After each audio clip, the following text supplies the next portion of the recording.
Most everyone knows that Dr. King was a courageous Christian minister committed to the nonviolent pursuit of freedom for all people.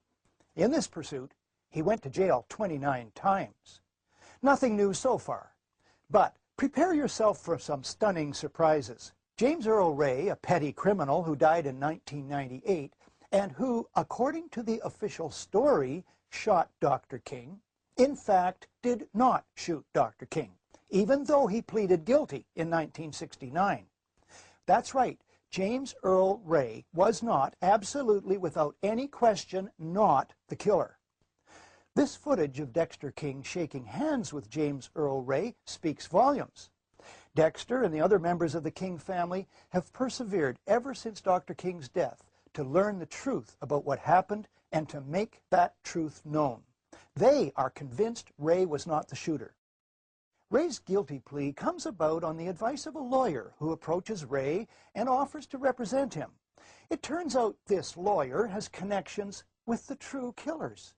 The lawyer tells Ray that a guilty plea will make Ray famous and help him get off with a light sentence. Always easily led, Ray writes out what he's told to. And by the way, it's a guilty plea, not a confession. These facts are found in a book just out, the best single book on the assassination, An Act of State, the Execution of Martin Luther King. On the basis of the guilty plea, Ray is sentenced to 99 years in prison. Ray realizes he's been duped. 3 days after arriving in the penitentiary, he moves for his guilty plea to be set aside and that he be given a trial. But stalling by government officials denies him that for the rest of his life. To his dying day, he insists he did not kill Dr. King. Pepper's book includes a full account of the extensive civil trial into Dr. King's death held in Memphis, Tennessee in 1999. That there was such a trial may be a surprise to you also. The family's suit names as defendants co-conspirators, both named and unknown. The trial is not about money. The family seeks $100 damages. The trial is about the truth. The trial lasts almost a month. 70 witnesses are heard. A jury of 6 black and 6 white persons takes just 1 hour to arrive at a guilty verdict against, quote, the co-conspirators consisting of the named defendant, Lloyd Jowers, and those that the defendant named in his response, namely, the United States government, the state of Tennessee, the city of Memphis, and Memphis Police Department, James Earl Ray, Earl Clark, and Frank Liberto, unquote. Earl Clark, now deceased, was the top marksman in the Memphis Police Department. Frank Liberto was a mafia kingpin.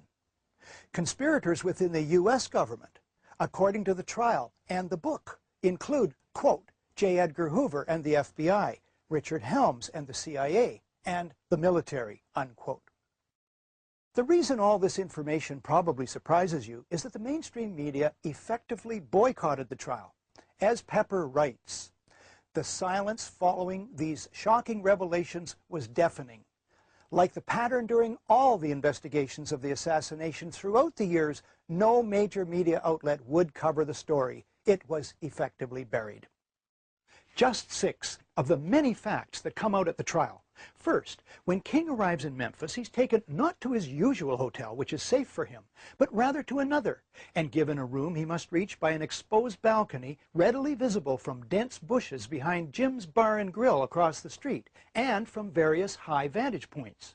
Second fact, a special security unit of black officers assigned to King on all his previous visits to Memphis is told it's not required this time. Third fact, defendant Jowers, former owner of Jim's Bar and Grill, admits to receiving and storing a gun the day before the killing, being handed a still smoking gun the day of, and disposing of that gun.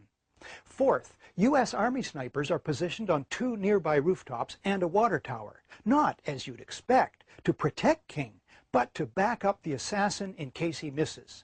He does not. Fifth fact, New York Times reporter Earl Caldwell is in a room close to King's. He comes out when he hears the shot. He and others testify for the trial that they saw a man crouching in the bushes behind Jim's Bar and Grill. This man cannot be James Earl Ray. Reliable witnesses see Ray leave the area before the shot is fired. Fact 6. The day after the killing, early in the morning, a city works crew is sent to cut down and methodically remove the bushes and all debris from behind Jim's Bar and Grill. The order comes from the Memphis Police Department. Whoever killed King, it was not James Earl Ray. He could never have coordinated such a plan or assembled such a task force, and he wasn't at the scene. He is the fall guy.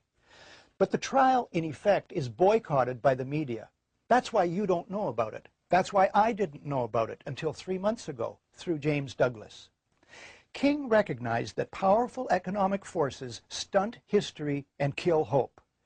It's important to understand that these powerful forces now include the mainstream media.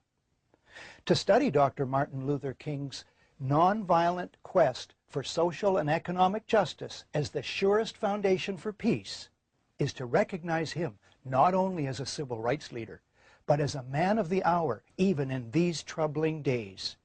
King's life and death remain important news. It's not about agenda, it's not about mobilizing people, it's about dialing for corporate dollars. These two parties have sold the U.S. government and the American people to the highest bidders.